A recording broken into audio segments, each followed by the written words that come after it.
Nova projeção indica avanço de 3% da economia brasileira para 2022.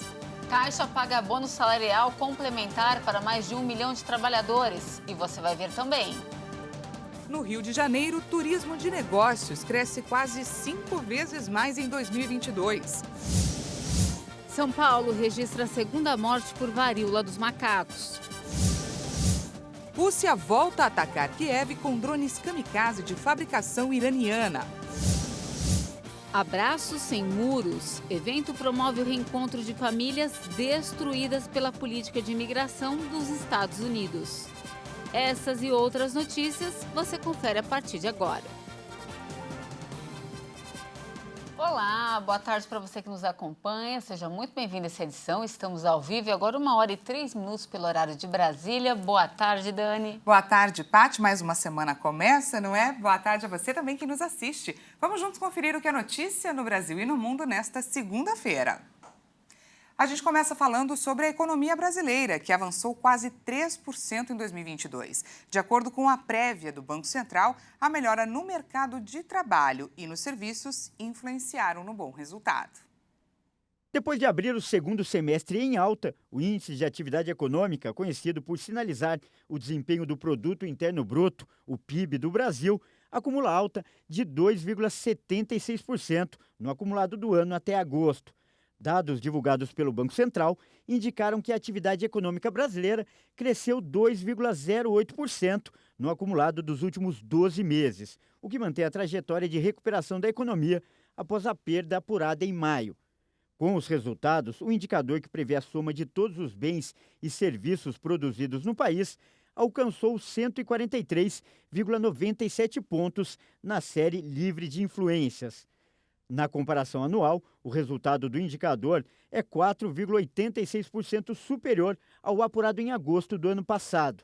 Nos últimos 3 meses, o desempenho da economia nacional aparece em um patamar 3,91% superior ao do período compreendido entre março e maio deste ano. O Ministério da Economia afirmou que as estimativas melhores levam em conta a melhora do mercado de trabalho, o crescimento do setor de serviços e o aumento dos investimentos no Brasil.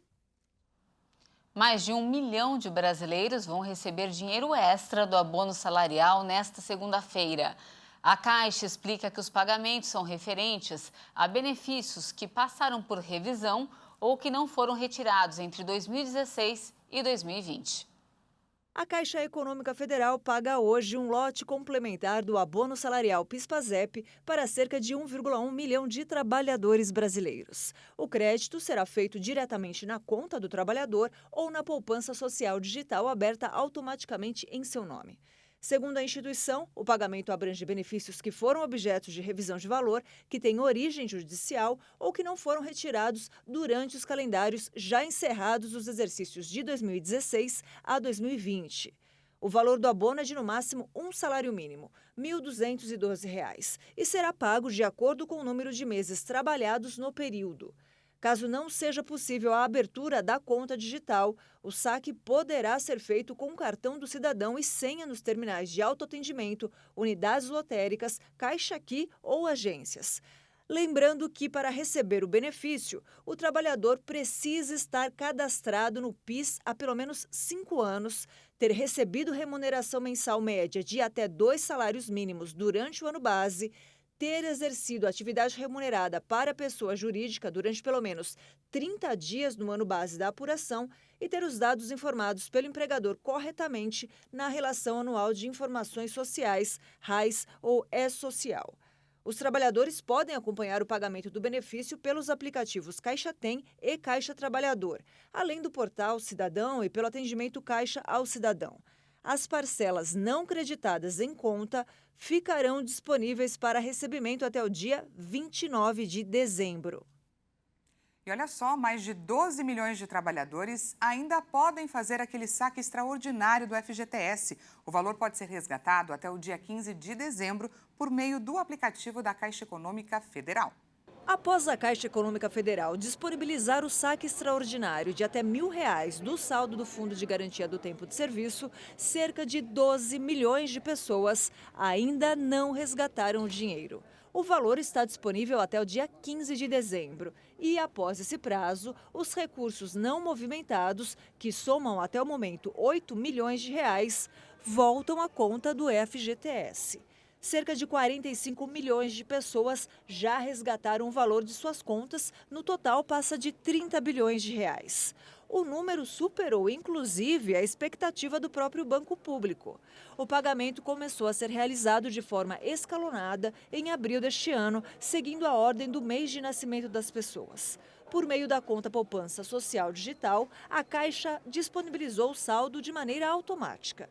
Aqueles que não quiseram ter sua conta debitada puderam indicar o desejo antes do pagamento pelo aplicativo FGTS ou por meio das agências do banco. O turismo de negócios cresceu quase 5 vezes mais no Rio de Janeiro em 2022. Segundo uma pesquisa, o segmento gerou mais de 217 milhões de dólares para os cofres do estado. O turismo de negócios no Rio de Janeiro cresceu 490% neste ano, em comparação com 2021, segundo os dados da Fundação Rio Convention Bureau. A recuperação do setor no estado fluminense é influenciada pela recuperação econômica após a pandemia de Covid-19. Entre janeiro e outubro deste ano, o Rio de Janeiro registrou 112 eventos voltados ao turismo de negócios, entre congressos, simpósios e conferências. No total, 40% relacionados à área de saúde. Dados apontam que o segmento gerou mais de R$ 1 bilhão para os cofres do estado em 2022. Os resultados do segmento ainda não foram suficientes para a recuperação total do setor após a pandemia, mas há boas perspectivas de retorno ao patamar pré-crise sanitária. Em 2019, o Rio de Janeiro recebeu 278 eventos.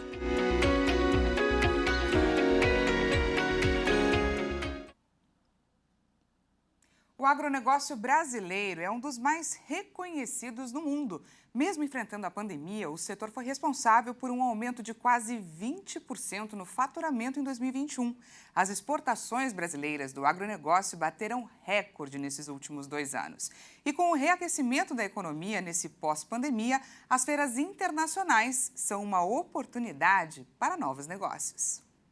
A maior feira de alimentos e bebidas do mundo começou no sábado em Paris. 7 mil expositores de 127 países ocupam uma área de 250 mil metros quadrados. Mais de 100 micro e pequenos empresários brasileiros participam desta edição. O estande brasileiro tem 1.800 metros e acredita-se que irá gerar negócios em torno de US$ 1 bilhão. No Brasil, o setor alimentício é o maior empregador industrial, com mais de 1,6 milhão de trabalhadores em 45 mil empresas. Só no primeiro semestre de 2022, as vendas da indústria brasileira de alimentos cresceram cerca de 3,2%. As exportações atingiram 27 bilhões de dólares no primeiro semestre, um crescimento de 30,5% quando comparado com 2021. A expectativa é atender 300 mil visitantes até o dia 19 de outubro. E olha só, um incidente marcou a visita do candidato ao governo de São Paulo, Tarcísio de Freitas, à favela de Paraisópolis, na zona sul da capital paulista, na manhã desta segunda-feira. A atividade teve que ser interrompida após um tiroteio no local. Essas imagens foram feitas da janela do 3º andar do Polo Universitário de Paraisópolis, onde o candidato estava acompanhado de um grupo de jornalistas que faziam ali a cobertura da atividade. É possível ver a correria e o susto das pessoas que chegaram a se abaixar com o medo dos tiros. A atividade foi então rapidamente interrompida. O candidato Tarcísio de Freitas comentou o ocorrido em uma rede social. Ele afirmou que ele e toda a sua equipe estão bem. Na postagem, Tarcísio disse que sua equipe de segurança e a polícia militar agiram rápido. Ele informou ainda que um bandido foi baleado no confronto com os policiais. Ele classificou a atuação da polícia militar como brilhante. A polícia afirmou que está investigando o caso e os motivos do tiroteio. Agora falamos de saúde. São Paulo registrou a segunda morte por varíola dos macacos. No início do mês, o Ministério da Saúde recebeu a primeira remessa de vacinas, de quase 10 mil unidades. A Secretaria de Estado da Saúde de São Paulo comunicou neste domingo a morte da segunda pessoa por varíola dos macacos. O paciente de 36 anos era natural de Santos e tinha comorbidades. Ele estava internado em Praia Grande desde o início de setembro. No país, há 8.652 casos confirmados da doença, de acordo com dados do Ministério da Saúde. Com mais esse óbito, o Brasil chega a 7 vítimas da doença. Minas Gerais tem 3, Rio de Janeiro 2 e São Paulo as outras 2 mortes. Só em São Paulo são somados mais de 3.900 casos, segundo a pasta da Saúde. A Organização Pan-Americana da Saúde pontuou que a propagação parece estar diminuindo, embora na semana passada mais de 2.300 novas infecções tenham sido relatadas pelos países que compõem a região das Américas. O Brasil comprou aproximadamente 50 mil imunizantes via fundo rotatório da Organização Pan-Americana de Saúde e já recebeu quase 10 mil doses. Os próximos lotes devem ser entregues até o fim de 2022. E olha só que boa notícia! Uma vacina contra o câncer com a tecnologia do imunizante da Covid-19 pode ficar pronta ainda neste ano. E a descoberta deve abrir caminho para tratar outras doenças, como o HIV e a Zika. A Moderna, fabricante de um dos imunizantes da Covid, e a Merck MSD no Brasil, esperam os resultados da fase 2 dos testes clínicos da vacina contra o câncer de pele ainda neste ano. Caso sejam positivos, o estudo vai para a terceira e última etapa antes da aprovação pelas agências reguladoras. A novidade em desenvolvimento é diferente das vacinas tradicionais, destinadas à prevenção de doenças infecciosas. Ela atua no tratamento do melanoma, o tumor de pele mais letal. Para ativar o sistema imunológico contra as células cancerígenas, a vacina utiliza a tecnologia de RNA mensageiro, que ganhou impulso a partir dos investimentos para combater a pandemia da Covid-19. Com os estudos inéditos que levaram a vacinas da Pfizer e da Moderna para o coronavírus, a tecnologia se mostrou altamente eficaz em despertar a proteção do organismo e abriu uma nova porta na ciência para evitar e tratar doenças. A tecnologia é uma esperança não apenas de aplicações em desenvolvimento para tratar o câncer, como também para vacinas que protegem contra o HIV, a Zika e outras doenças que têm imunizantes de RNA mensageiro atualmente em fase de testes. E agora a gente fala do tempo. Depois de um final de semana chuvoso em grande parte do sul do país, o sol e o calor voltam a predominar. Aqui no Sudeste, as temperaturas também seguem aumentando. De acordo com o Instituto Nacional de Meteorologia, algumas cidades devem enfrentar baixa umidade do ar nos próximos dias, que devem variar aí entre 30% e 20%. Agora vamos ver como está o tempo nesse momento em alguns municípios? Essas são imagens de Curitiba, capital do Paraná. O sol predomina nesse momento e a cidade registra 21 graus. Podemos ver que muitas nuvens carregadas ainda permanecem na região e, por isso, existe a possibilidade de chuva em algumas áreas da cidade. Agora vamos lá para Minas Gerais. Essas são imagens da cidade de Itajubá, no sul mineiro. A cidade enfrenta aí um dia de calor. Nesse momento faz 28 graus por lá. A expectativa é de que a temperatura chegue a 30 graus ainda hoje. E para finalizar, a gente fala aqui de São Paulo. Vamos juntos ao vivo com a câmera 10 lá fora? Você vê aí na sua tela, ó. Por enquanto o tempo segue quente por aqui e a cidade registra nesse momento uns 25 graus. De volta comigo, algumas nuvens carregadas podem se formar ao longo desta tarde, por isso existe aí a possibilidade de chuvas isoladas aqui na capital paulista. E veja a seguir, Rússia volta a atacar Kiev com drones kamikaze de fabricação iraniana. Abraços sem muros. Evento promove o reencontro de famílias destruídas pela política de imigração dos Estados Unidos. Nós voltamos já.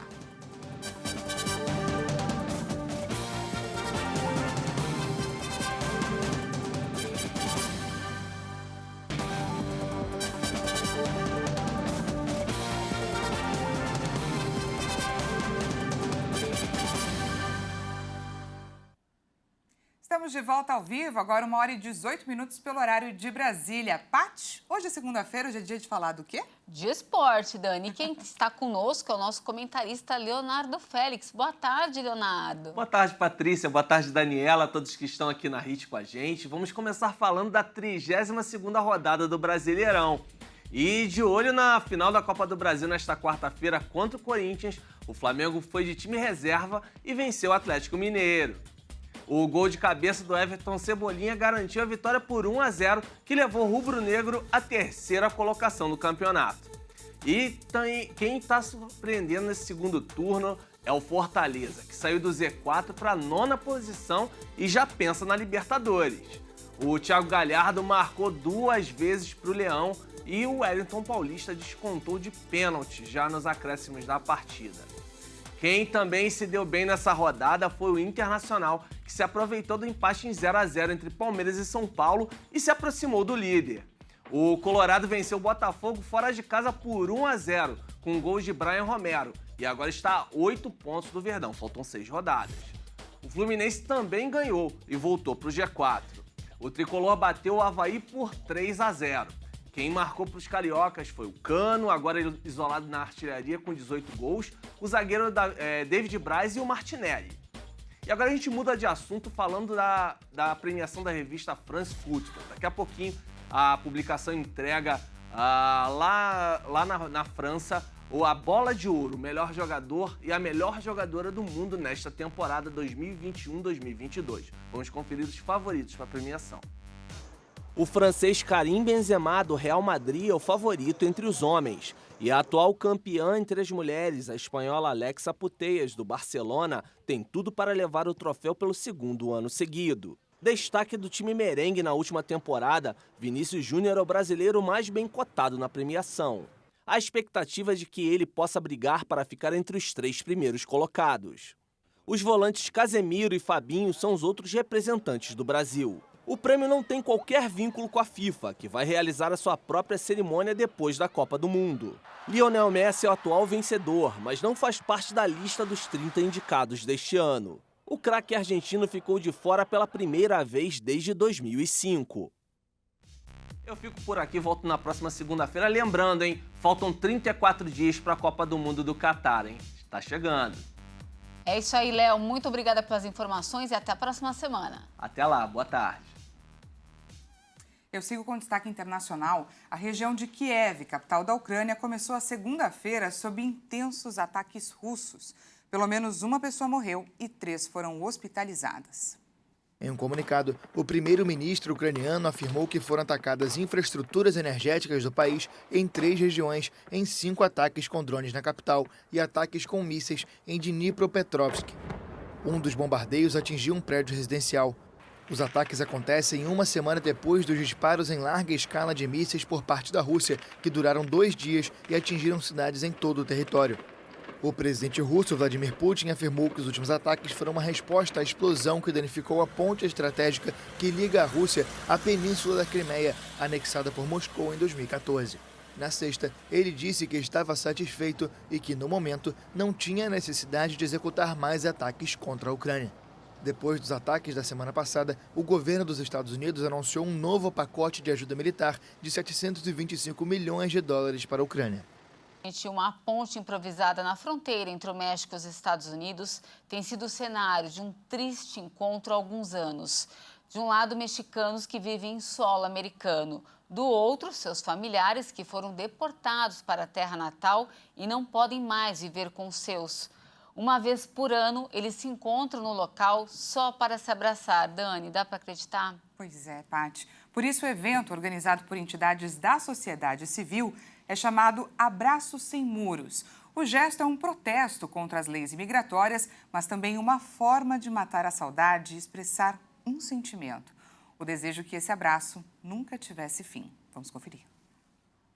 O evento Abraços Sem Muros é organizado desde 2016 por organizações civis americanas que apoiam migrantes sem documentos nos Estados Unidos. Epifânio Carilo abraçou o filho depois de 16 anos.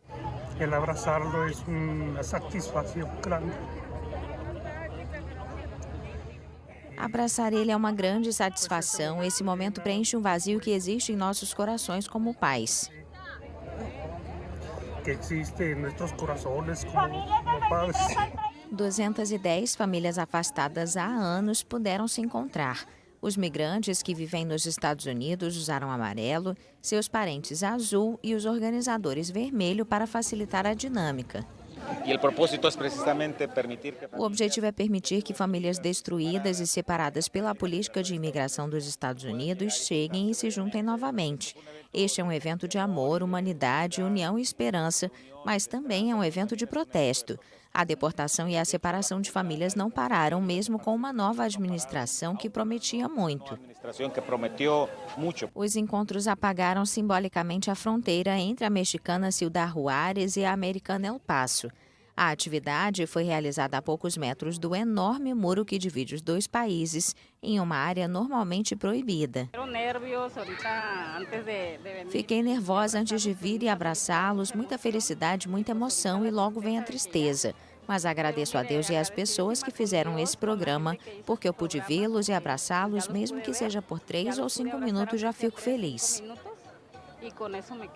Segundo dados de ambos os países, em 2021, a população migrante mexicana nos Estados Unidos era de quase 12 milhões de pessoas, 400 mil a mais do que em 2020. A migração irregular também aumentou e as autoridades relataram 72 mil encontros mensais com mexicanos sem permissão legal em 2022 nos Estados Unidos, 13 mil a mais do que no ano anterior.